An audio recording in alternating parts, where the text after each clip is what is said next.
Hello everyone and welcome to today's video. My name is Hannah Grace Fletcher if you're new here, and I'm an aspiring author currently working on my very first novel project, Project AOS. Project AOS is a young adult religious fantasy / science fiction novel. I know that's a lot of genres, but in all honesty, it really truly fits into each and every one of those. But anyway, as for the point of this entire video, today we will be celebrating my Bookiversary.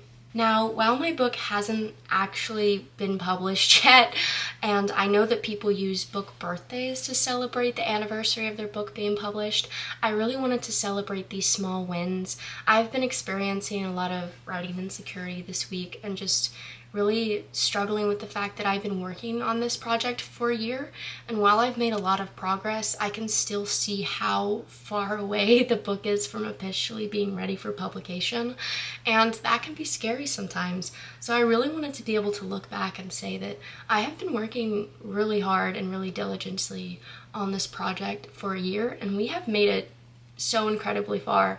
I had never finished a first draft before, did that. I'd never edited anything before. I've been editing Project AOS. It has been quite literally terrible. But it has also been a very educational experience for me, and I've really overall enjoyed the entire process of writing this book.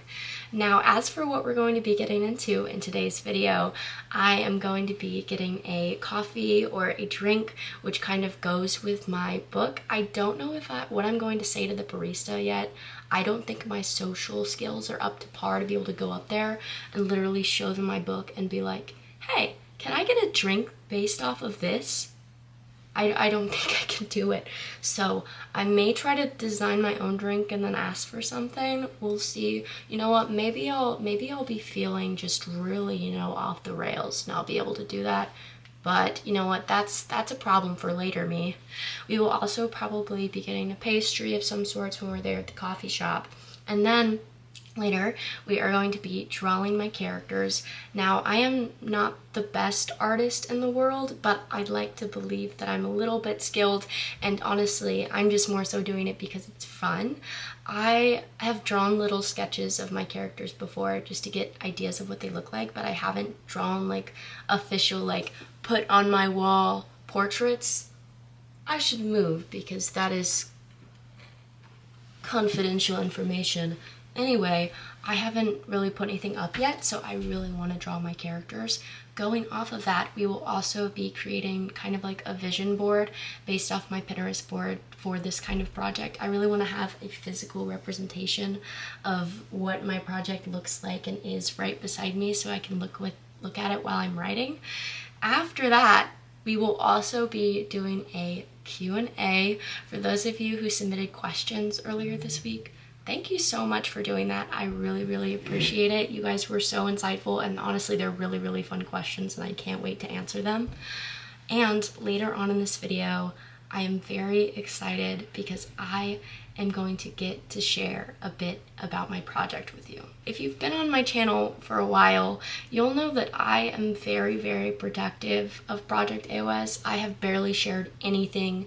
I've more so just shared the genre, or the gigantic mix of genres that's my book is, and then also maybe little bits and pieces about characters. I think that I've talked about how my book is about a main trio of characters. In editing, I have changed it to officially be a multiple POV of those three characters, so kind of the vibe. I don't want to bounce off popular books that my book definitely right now doesn't stand up to, but kind of like Percy Jackson, Harry Potter, where you have this found family and trio of characters, and I will be drawing all those characters like I said earlier. But I think those are all the bits and pieces that I shared. I may have shared a bit about world building in my world building video, but I will be reading some excerpts from chapter 1 of Project AOS. I still don't feel comfortable revealing the premise because honestly, the A story in this book, it's very high concept, and it's based off of another story, book collection that was written in the past, and it's also a mix of something else and something else. That is the biggest thing I could tell you, but I haven't really seen anyone do this premise and the way I'm doing it, the more I stay online and the more times that passes, the more I get scared that someone eventually will. I would be respectful, but at that point I probably wouldn't publish my book. So that's why I'm being so protective, because I really don't want anyone to steal it. But I do really want to share some stuff with you guys. People in my personal life, I will ramble about this book for hours, probably talking your ear off, honestly, about it, because I love it so much, but I don't really share anything about it online. So I really wanted to read some excerpts to you guys. All in all, that is our plan for celebrating the Bookiversary. We may even get some writing in, but I did not do as much homework as I expected to do before this, and that may not happen. You know, a whole vlog about my book and I don't even write. Who am I? But anyway, I am very excited to get into celebrating this Bookiversary. I have been working and writing this project for a year, and it has been truly an amazing experience, and I am very excited to get into this video.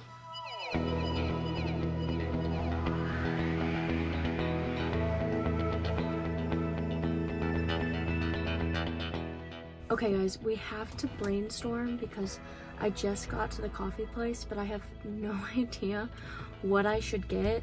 I'm trying to think about like what would represent the book well. It's literally supposed to be fun. It's not a big deal. But I don't just want to be like, yeah, I'm gonna get a chai latte. This represents my book. I want to try. Who knows what I'm going to get when I walk in there? Honestly, it could be anything. I could come out here with the craziest drink ever, or I could come out with a chai latte.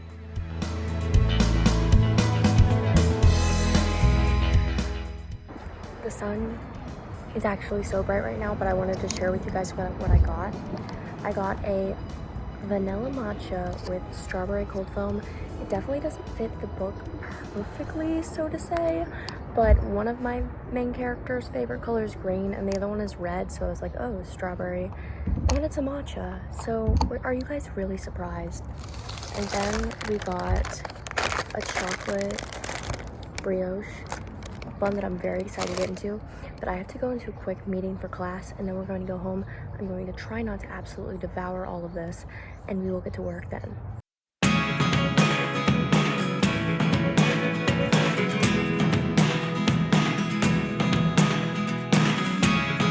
never really know what's going on. Look at me sometimes like all you want to do is run. Hello everybody, I just got back from the cafe, back from my meeting, and oh no! I'm literally the dumbest person in the world. Give me 1 second. I don't know why I didn't think about that. Okay, I just got back and I got the matcha with strawberry. It has clearly dispersed itself all over, but it is really good. I don't know if I told you guys that. I got the vanilla matcha with the strawberry cold foam, because those are like my character's favorite colors are green and red. Really, my main character is red, so honestly there should have been more red, less green. Sorry about the dogs barking in the background right now. But anyway, I got what I got and it was really good and I was really happy with it. And then I got the chocolate brioche bun. I put a candle in it. When you heard me say, oh no, it's because the wax is literally melted. I'm literally the most delusional person ever. I asked my mom for a candle and I was like, why am I doing this? Like, my book isn't even out yet. And I'm like, look at my little happy birthday. I can't with myself. But we are going to go ahead and light it. I'm gonna wait to light it actually. I'm gonna say a few words. Writing this book has been truly an amazing experience, and deciding to actually trust myself and deciding for once in my life to follow the dream that I wanted to pursue was absolutely the best choice that I ever made. I am so glad that I have gotten this far with this story and that there has been payoff, and that me deciding to pursue this really wasn't in vain, that I have made it this far, and that this book is at the stage that it's at. It's actually incredible, and it makes me so happy, and I am so happy to celebrate today. It is absolutely wonderful. But Let's light the candle. And I'm not singing happy birthday because I don't want to get copyrighted. But yes, happy birthday. Happy Bookiversary, actually, based on the title of this video, to Project AOS. If all the things you never show, there are the things I want to know. Secrets start in your heart. Hello everybody, so I just made it through about half of the Pinterest sheets, and it has been a solid amount of cutting, if you cannot tell, but they're honestly so cute with the curved corners. Stop. Wait, I need to show you guys this cute one because I found it today and I was like, I don't know how much this relates, but like, I have to. It's a moth looking at himself in a window, and moths are significant in my book, and I was like, you know what? It has to be in there. But anyway, I think I'm going to take a break from cutting and actually get into drawing my characters. I am so excited. I think I might try to like fit them all on one page side by side. I don't think I could like draw a whole portrait on a whole page anyway. And I think that I'm just gonna focus on like torso up because I am terrible at drawing bodies. But anyway, we are going to get into that. So I wanted to take a little bit of time to talk about my main characters. There are 3 of them. However, the first book is focused specifically on one of them. Each successive book in this series is going to have like a main character, but they're also multi-POV, so every so often you'll get snippets of other characters. But anyway, to get us started, my main character for the very first book in my series is Ace. He is a 14-year-old boy and he has straight dark brown hair. He has blue eyes and tan skin with freckles. He really enjoys art and sketching, and he is currently in the 8th grade. He is very withdrawn from his peers, not just because of the inciting incident that happens in my book, which only worsens that fact, but because of experiences that he's had in the past. It's not that he's an introvert, so to say. He's just been hurt by people before that he doesn't really see the point in making friends, or he doesn't think that he himself can be accepted by other kids his age as a friend.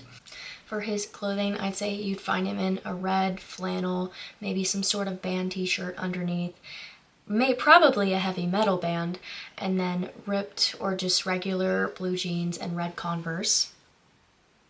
My second character in this novel is Biston. He is also 14 and he is also in the 8th grade. He has curly light brown hair. Ace compares it to a tumbleweed in this book. He has green eyes, very bright green eyes. He is particularly interested in all things insects. He is named after the Biston bitularia, or the peppered moth. His parents named him after that because they are lepidopterists, but he is very interested in insects. You'd probably find him in some sort of bug-themed t-shirt and then some green cargos and just plain tennis shoes. Some character flaws for him is he has very low self-worth, I'd say. He has trouble connecting with other kids his age because his interests would be considered a bit nerdy, but he is also very caring and protective of his family and the people that he cares about in his life. My third and last character that I'm going to share with you guys is Beatrix. Beatrix is also 14. She has very, very blonde hair, as in like almost white blonde hair. She has black eyes, and her hair, it's very straight, and you'd often find it pulled up into a ponytail. She is in the 8th grade as well. She is a very morally gray character, but also in the sense that she has been harmed by people in the past, and she really wants to right those wrongs and earn back herself and to get revenge on the people that have hurt her in the past. You typically find her wearing all black. Basically, it doesn't matter what it is as long as it's black. But anyway, thank you so much for listening to me ramble about my characters. Hopefully I didn't reveal too much. Know that all of this could be subject to change. I'm in the second draft. I doubt that a lot is going to change, but like there's a reason I didn't reveal their last names to you, because those are subject to change. What they look like could be subject to change, but a lot of their motivations that I listed here are pretty much going to be consistent, or I plan on making them consistent in this book by the last draft. But anyway, remember, no identity theft, and second, everything is subject to change, but those are my characters. Project AOS is very, very plot-centric, but I also believe that it is a very character-focused and character development-centered novel. It's really about these characters and growing up and accepting the life around you and seeing what kind of person you're going to become despite what has happened to you. All of these characters have gone through really rough things in their past, and in this series it's basically them finding out who they are and becoming the people that they're meant to be. But anyway, thank you so much, and I guess I am forwarding this back to future me, and I'm going to show you the art that I drew for each of these characters. Hello everybody. So I just finished drawing their pictures. Let me just say, not my best work that I've ever done. Some of their faces are not quite right, and also I still don't know how to use these markers apparently, because I used the markers and they touched the black ink of the outline and they bled into the picture a little bit. So I may end up like printing out pictures, because I found pictures on Pinterest that I'm like, this is them. But I want to show you these. I think I might still include these on the wall, but I also want to have like a big printout, because I have their faces in the Pinterest board that I printed out, but I might do like a big version and then have those on each of them. And then I can also have the pictures, and then eventually redo the pictures, because I'm not like fishing for compliments. Like, I could have done better than this, but honestly, I'm still happy with it. So I'm gonna show you guys the pictures. This is Ace's. This picture isn't as good as his side profile thing. Honestly, they're not bad. Also, his skin is a bit darker than this, but this is the only like skin tone marker that came in the pack that I have. I mean, come on guys. Well, there's another one, but like it really looked muddy. So I just ended up using the same one as all of them, but his is a little bit darker. But then his hair is probably darker too, honestly, but I was just using what I had. But anyway, this is his. And then this is Biston's. This face is atrocious. This is not him. Do not look at this and judge him. This is him. This is more like him. And then this is Beatrix's. Honestly, this is bad, but this one is good. This one is more her, I think. And at first, when I first draw this, I was like, this is not it. But when I colored it in, it helped. But yeah, she has her white hair and her ponytail. And yeah, I have all of them up. But anyway, I am going to go outside and we are going to get into our Q&A.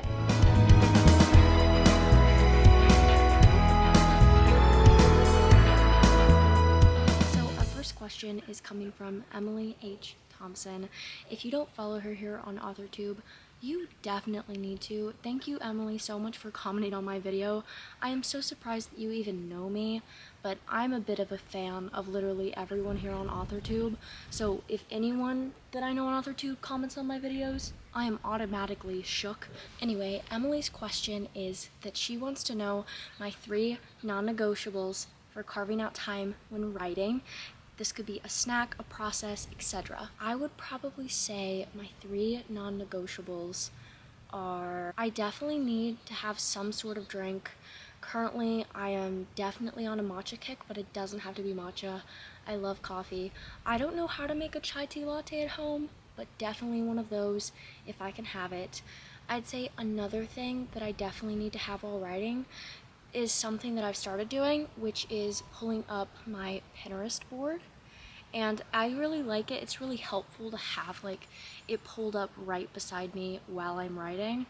Another thing that I probably say for my 3 non-negotiables is definitely music. If you have been keeping up with this channel, I love finding songs that really relate to my book. Surprisingly enough, I haven't created a project-specific playlist yet, but I really want to. I think it would be really fun and beneficial to my whole process. But I have certain songs that I just associate with characters, and I really enjoy having in the background while I'm writing. I think those are my 3 non-negotiables. If I had to pick 2 other things, it would probably be the Flora app, so I can do sprints, or this isn't really a thing, but I've started trying to pray before I write, and it has been really helpful. If I'm honest with you, I've only done it once, but the time I did it, everything was so much less stressful. I highly recommend doing something like that before you write, whether it's just like doing a breathing exercise or meditation or prayer. I think it's really helpful to have something to calm yourself down and to just help yourself feel more ready to be creative and less critical of yourself. But thank you so much for your question, Emily. It was a really great one. As you can tell, it was hard to narrow down my 3 non-negotiables, but yeah, I'd say that those are it. Now our next 3 questions come from Caroline Rose Writes. Again, if you don't follow her, you 100% need to. She is a smaller author tuber on here, just like me, but she makes amazing content, and I highly recommend, especially if you're a younger writer looking for a role model in this whole process. So her first question is, have you written any other past big projects? I actually have written another past big project. Project AOS, or as you know now, Project Ace of Spades, was not the first project that I started on. My very first project was called Where They Put Us. It was a dystopian young adult novel, and I would tell you guys the premise, but I really want to go back to it at some point, and I really want to try to revise it. And the premise that I do have out there on some of my social media accounts, it has changed in the past, but to kind of explain why I ended up giving up on that project, I got to about 35K by January of 2024, and the book had a lot of plot issues, and I was really struggling to figure it out. If you watched my brainstorming video, I was starting to look at the way the plot was formatted and starting to brainstorm and world build, and I had gotten extremely overwhelmed, because sometimes what I found is that I tend to get into this headspace. I call it like the project multiverse, the book multiverse. It's where there are so many different directions that a project could go in, and I wasn't really sure what I wanted to do with the book. It was stressing me out. I really wanted to finish it, but also at the same time I was so emotionally connected to the book because of how much it correlated to my personal life that I kind of needed to take a break from it. So I decided to take a break from it, and that February, the next month, which is the anniversary we're celebrating in this video, is when I started Project AOS. So yes, I did have a bigger first project before this, and I still feel extremely connected to it. I plan on going back to it at some point, except I am currently working and so invested in Project AOS that I really don't want to be working on 2 different things at the same time. But yes, Project Where They Put Us was my very first project, and it is so close and near and dear to my heart. Oh my goodness, hello Clementine. I'm sorry, I'm filming a video. So, for our next question from Caroline, she says, as an English major, do you have any advice or tips or secret info for an aspiring English major? So, I definitely have some tips. As someone who started out in engineering, English was not on my radar at all. I didn't even know I wanted to be a writer, so it's great that you're thinking about that at such a young age also, and so far before. It's very awesome. What you have to think about before deciding to pursue English is, and I hate to tell you this, but I really do, is that it's going to be difficult. It's going to be very hard going out of college for you to get a job. And this is not to discourage you. I think you should 100% pursue English if it is what you want to do. And I think the best advice I've received on this is from a Brandon Sanderson video. I've tried to find the lecture because I wanted to reference it a lot, but I haven't been able to. But he basically says in there is that as an English major, you need to work as hard as the engineering students. Because when you go into your English class, you are going to get very open-ended prompts. You're going to get like, go outside and write about what you see. And it's going to be very up to you how much work you want to put into that. And that's how it's going to go for a lot of things. Of course, you're going to have papers, you're going to have bigger things that you're working on that are going to take more effort, but a lot of it is going to be very up to you on how much practice you want to put into your writing. I know that you are currently working on a project, and some of you may be working on projects right now. I highly recommend having something outside of your English major that you are working on to continue practicing your skills and developing your skills to actually apply what you're learning in class to what you're writing. It is extremely important to have that other avenue so you can practice and learn and grow, and it can be in something that you really enjoy, whether it's books or poems or short stories. Having your own projects that you're working on is something I highly recommend, because you're going to learn amazing things as an English major, but at the same time, a lot of it is going to be what you want to get out of it and how much you want to take out of what you're learning to apply to what you're doing. So I highly recommend that. And what parts of your English schooling help your writing? Particularly, I took a writing poetry class spring semester last year, and it was very helpful. For my assignments, I had to write a poem every week. I had to get it not perfected, so to say, but I had to have it organized, printed on a document, and then I had to share it in workshops in class. And that was really beneficial for my writing. Having a consistent deadline to have stuff and work put out there, and also it being smaller forms of work, stuff that I could actually finish rather than a book, not actually finish, but finish in a shorter amount of time. It was so rewarding to get to the end of the semester and to have a whole portfolio of poems that I've written and work that I'd done when I hadn't had a book finished yet, so that I could look at and say I did this, but I had a whole collection basically of short poems, and it was also just really fun, and I had a great teacher in that class. So this kind of goes back to your previous question. I think as an English major, it's really important to participate in activities outside your classes, like writing workshops. Writing workshops are going to allow you to work with other peers around you and other people and get to witness not only their writing and give advice to them, but also get to showcase yours and to get feedback. And I think those are really helpful and beneficial opportunities for you to use. Lastly, our last question is from Amy. They are asking, how do you find the time/motivation for YouTube with such a small audience, and where would you like to end up with YouTube, i.e. would you ever like it as a full-time job given the luck? So, as for motivation, it can be very hard. I see a lot of these very amazing author tubers getting a lot of good views and a lot of good viewership and engagement, and it is well deserved. Their videos are just so aesthetic, and their personalities are just so engaging when it comes to watching their content, and getting to have all these people to look up to as a small author tuber is so amazing. And the fact that we are in such a tight-knit community where people are so willing to help smaller author tubers. As writers, we don't get a lot of feedback, so per se, or a lot of reward early on in our process. It takes so long to get published, and from the beginning to maybe years down the line, you are simply working off of trust and faith in yourself and enjoyment in what you're doing.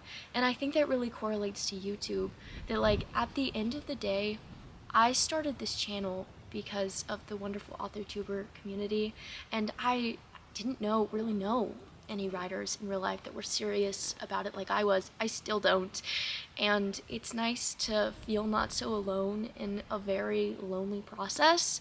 So that was a really long-winded answer, but as an author tuber, I'm just along for the ride. There are harder days when I look at my channel and feel very discouraged, but at the end of the day, I'm not doing it for that. It's mostly that I'm discouraged that I just want more friends.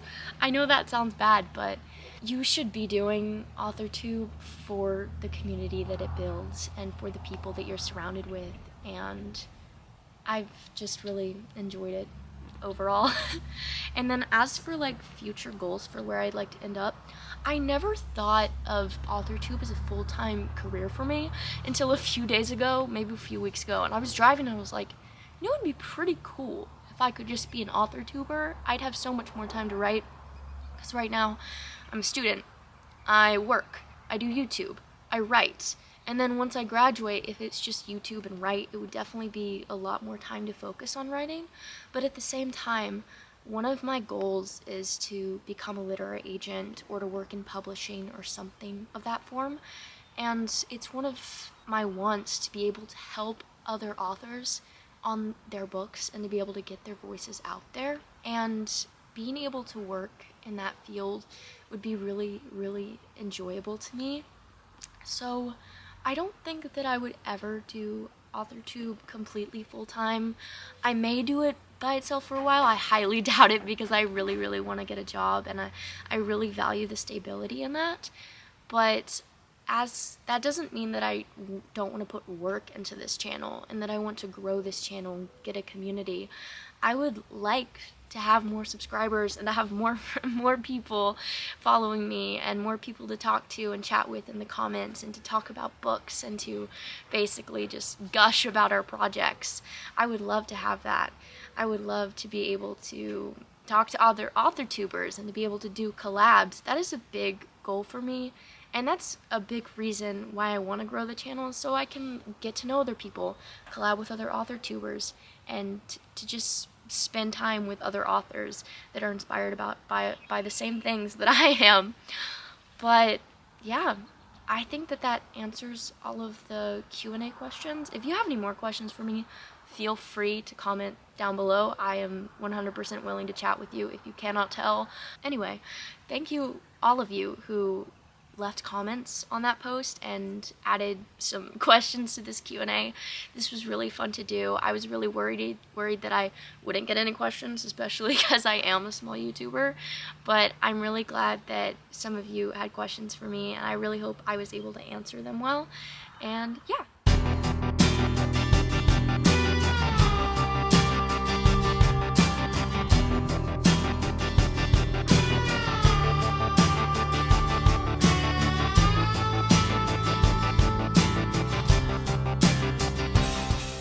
Hey everybody, I just finished the vision board, and honestly, it is quite a lot of pictures. I didn't realize that I had so many, but I have one just fell down. I ran out of these, the push pins, so I literally just had to fold some of them into it. You know what, I have a duplicate. This is a duplicate. I didn't realize my Pinterest board was this many pictures. You can tell me if this is ugly. But anyway, yeah, we have created the vision board. It is currently 9:34. Let me put you in a better spot. Overall, I think today was a really successful Bookiversary. It was a lot of fun getting to go get a themed drink and getting to get the chocolate brioche bun and get the candle and blow it out, and to create the vision board and to draw the pictures even though they weren't that great, and to do the Q&A. I'm so glad you guys volunteered questions for me to answer, and it was really, really fun to be able to celebrate this Bookiversary with you guys. I know that I haven't published my book yet, and I'll probably have another video in the future once I do publish my book of the Bookiversary then and the book birthday and everything. But it was really nice to be able to celebrate these small moments along the way and to be able to create all these fun things surrounding my book that just aren't writing, because right now writing is really the only thing I have time for. And to be able to celebrate and to think about my book in other ways has been really, really fun. I hope that you guys enjoyed all the content I provided in this video, and I hope you thought it was really fun and interesting. But anyway, I have some exciting excerpts that I would love to read to you from the book. So let me grab my computer and pull them up. As I said earlier, Project AOS is called Project Ace of Spades, and it focuses on our main character, Ace, and I'm going to read a few excerpts from his perspective from chapter 1. If you don't like them, honestly, please don't tell me, because I might cry. I will accept critique, but honestly, I would prefer if you didn't give it to me unless you have like real and genuine advice, just because I am so sensitive about my writing right now and I'm scared to even share it. But I thought it would really be nice and really nice way to wrap up this video and to get to share some of this project with you guys. For these passages, these are things that could change in the future, but are also passages that I really like and I think really exemplify the story as a whole. So I'm going to read the very first paragraph of Project Ace of Spades to you. Chapter 1. Ace's father was a heavy drinker with a loose hand. He loved blackjack and rummy, and sitting outside the desert trailer park in an army green lawn chair listening to Martel Mayhem, telling Ace to feed that damn dog and to shut your damn mouth, and are you talking back to me, boy? He named Ace after the Ace of Spades, the death card, and considered him such from the moment he was born. His mother died in childbirth, and apparently that was his fault, because the sins of the father do fall to the son, and his father never wanted to have a kid anyway. Ace hated cards, but hated playing them with his father even more. He always laid down the wrong hand, was dealt the wrong hand, had too much or too little of a hand, and kept asking his father why it was called a hand anyway, just for him to say because, or I thought you wanted to play this game. His father loved a lot of things. Ace knew this better than anyone, because he was always trying to figure out if he was one of them. Ace came home from school on the day of his 14th birthday to find his father's army green lawn chair tipped over in the desert wind and their wind-whipped trailers surrounded by a dumpster fire of broken beer glass. Without a second thought, he threw open the trailer door, his backpack hanging from one shoulder and a sigh at the back of his throat as he prepared to face another one of his father's moods. But instead of being met with a violent rampage, he found himself looking down at his father's shattered body, still against the trailer's faux wooden floor. He'd always known his father was going to die eventually, whether it be from a concave in the mines or a concave in his liver. He just never expected him to go so quietly. Yeah. So those are some excerpts from Chapter 1 of Project AOS. I really hope that you enjoyed them. If you didn't like them, I completely understand.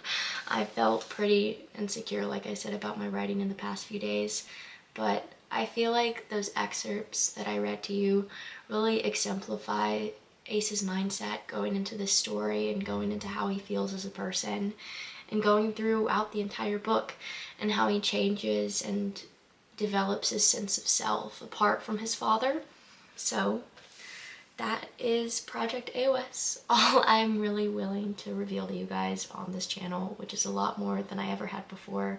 I'm definitely opening up my heart to you guys, so please be careful with it. But I really trust you guys, and I really appreciate all of you that have chosen to follow me and have chosen to watch my videos. It is such a joy to be able to film these for you guys. I think we are going to go ahead and wrap up the video here. If you made it to the end of the video, leave the candle emoji or like the birthday cake or something for the Bookiversary. I'm very excited that I got to celebrate this special day. February 27th, Project AOS was born last year.